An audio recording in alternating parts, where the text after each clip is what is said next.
Hello friends, welcome to my YouTube channel study 24/7। तो friends, आइए आज के इस वीडियो में देखते हैं हम लोग इतिहास की एक अच्छी पाठ्य पुस्तक के गुणों का वर्णन। देखिए, ये आपका बीएड में प्रश्न पूछा जाता है, तो ये आपके 8 नंबर या 4 नंबर के प्रश्न में पूछा जाता है आपसे। तो आइए देखते हैं इसका उत्तर क्या होगा, और इसके उत्तर को हम पॉइंट वाइज देखेंगे ताकि आपको याद करने में आसानी हो और लिखने में भी परीक्षा में आपको आसानी हो। तो फ्रेंड्स, जो आपका इतिहास का जो पुस्तक होना चाहिए, यहाँ पर देखिए, जो आपकी इतिहास की पाठ्य पुस्तक है उसका जो प्रमुख विशेषता है, देखिए, पाठ्य पुस्तक के अनेक लाभ तथा प्रयोग हैं। शिक्षण का यह सर्वोत्तम उपकरण है। यह शिक्षकों का साथी तथा छात्रों का ज्ञानदाता है। पाठ्य पुस्तक की ये सभी विशेषताएं समाप्त हो जाती हैं यदि पाठ्य पुस्तक अच्छी हो। इसके लिए आवश्यक है कि अच्छा पाठ्य पुस्तक का ही प्रयोग किया जाए। आगे बढ़ते हम लोग, किया जाए। पाठ्य पुस्तक स्पष्टता छात्रों के लिए होती है। उन्हें ही इसे कक्षा में तथा घर पर पढ़ना है, क्योंकि पाठ्य पुस्तक जो हमारा पाठ्य पुस्तक है उसी से हम अपने कक्षा में चाहे घर पे पढ़ते हैं। तो हमारा जो पाठ्य पुस्तक होना चाहिए वो कैसा होना चाहिए, वो अच्छा होना चाहिए। तो इससे अधिकाधिक लाभ उठाना है तो स्वतः ही प्रश्न उठता है कि जब पाठ्य पुस्तक छात्र के लिए है तो यह किस प्रकार होनी चाहिए, अर्थात इसमें कौन सी गुण विशेषताएं होनी चाहिए, क्योंकि यह शिक्षण का सर्वोत्तम उपकरण है।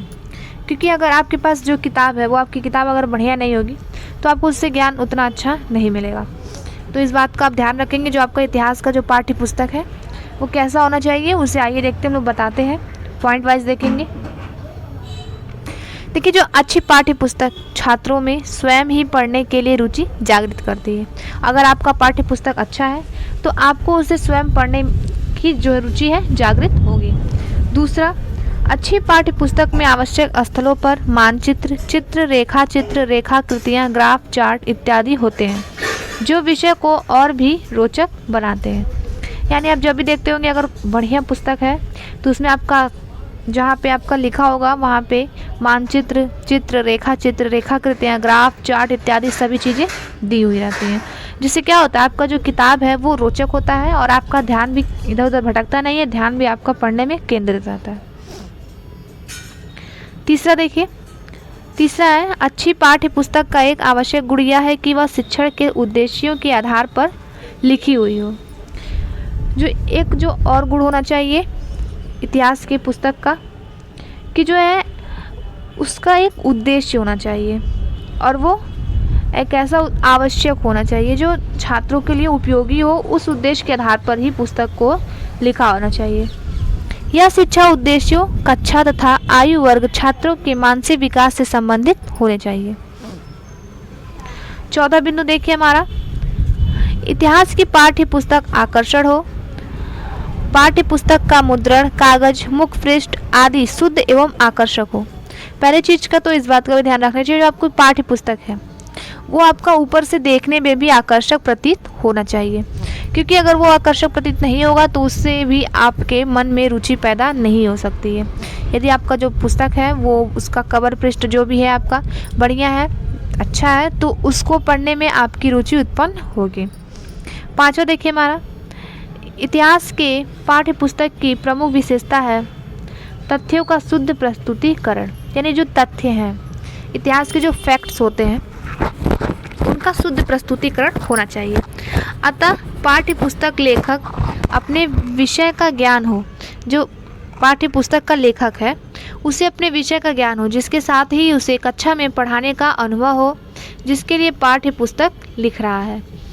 यानी ऐसे ही नहीं कि आपने किताब लिख दिया हो गया, तो आपका भी उसका अनुभव होना चाहिए और आप कक्षा में पढ़ाने का भी आपको अनुभव होना चाहिए कि जिस कक्षा के लिए आप यह पुस्तक लिख रहे हैं उस कक्षा को पढ़ाने का आप अनुभव रखते हैं।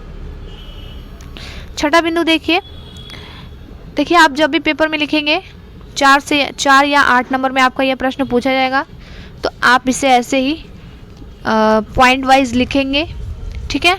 इस बात का आप लोग ध्यान रखिएगा, क्योंकि ज़्यादा बड़ा हम लोग को इसे नहीं लिखना है। इतिहास की पाठ्य पुस्तक अनिवार्य रूप से चयनात्मक हो। सभी घटनाओं तथा तथ्यों का वर्णन होना चाहिए जिन्होंने समाज के जीवन को किसी न किसी रूप में प्रभावित किया है। इतिहास का जो पुस्तक है उसकी सबसे बड़ी विशेषता तो यही है कि उसमें जो तथ्य हैं, घटना और तथ्य हैं, उन सभी का इसमें वर्णन होना चाहिए, जिसने जो मानव जीवन है उसके किसी भी पहलू को प्रभावित किया है। तो वो सारी घटनाएं और वो जो सारे तथ्य हैं आपके इतिहास की पुस्तक में होने चाहिए। सातवां देखिए, अच्छी पाठ्य पुस्तक उपयुक्त अध्यायों में विभक्त होती है और उसके अध्याय अनेक उपखंड में विभक्त होते हैं। अध्याय में विषय वस्तु की व्याख्या हेतु आवश्यक पैराग्राफ होते हैं। आठवां देखिए हमारा, अच्छी पाठ्य पुस्तक किसी की भावनाओं को आघात नहीं पहुंचाते। जो आपकी अच्छी पाठ्य पुस्तक होगी वो किसी की भावनाओं को आघात नहीं पहुंचाएगी।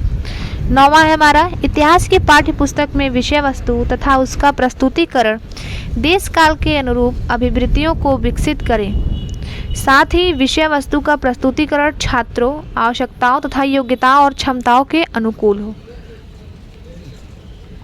देखिए, जो आप उसमें विषय वस्तु है, जो पाठ्य पुस्तक में विषय वस्तु आप प्रस्तुत करेंगे वो देश काल के अनुरूप होना चाहिए।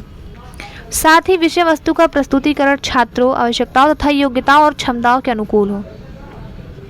यानी छात्रों की जो आवश्यकता है, उनकी योग्यता, क्षमता और उन्हीं के अनुकूल आपका पाठ्य पुस्तक का जो विषय वस्तु है वो होना चाहिए।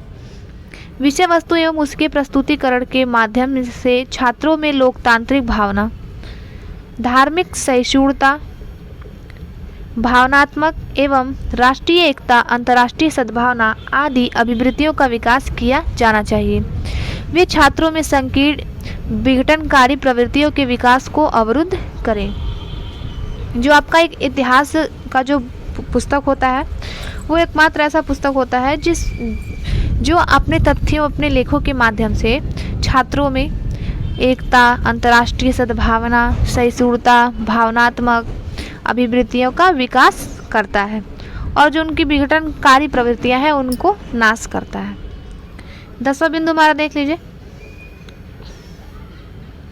पाठ्य पुस्तक निरूपण में सरल तथा मूर्त हो, जहां एक संभव हो इस सामान्यकरण तथा अमूर्त धारणाएं ना हो। यानी जो आपको समझ में ना आ रहे हो ऐसे उसमें विचारधारा नहीं होना चाहिए।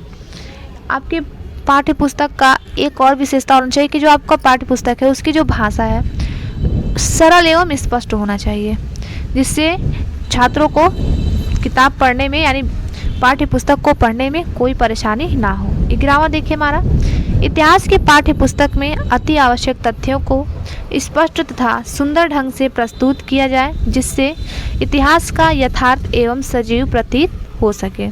जैसा कि मैंने अभी आपको बताया है, जो आपका इतिहास का पुस्तक होता है वो एक ऐसी पुस्तक है जिससे छात्रों में कई गुण विकसित किए जा सकते हैं। तो वहीं यहाँ पे कहा गया है कि जो इतिहास की पाठ्य पुस्तक में अति आवश्यक तथ्यों को स्पष्ट एवं सुंदर ढंग से प्रस्तुत किया जाए, जिससे इतिहास का यथार्थ एवं सजीव प्रतीत हो। यानी इतिहास जो है वो यथार्थ में और सजीव जो है प्रतीत हो। तो फ्रेंड्स, वीडियो अच्छा लगे तो लाइक करिए, शेयर करिए और हमारे चैनल को सब्सक्राइब करिए। थैंक यू फ्रेंड्स, मिलते हैं नेक्स्ट वीडियो में।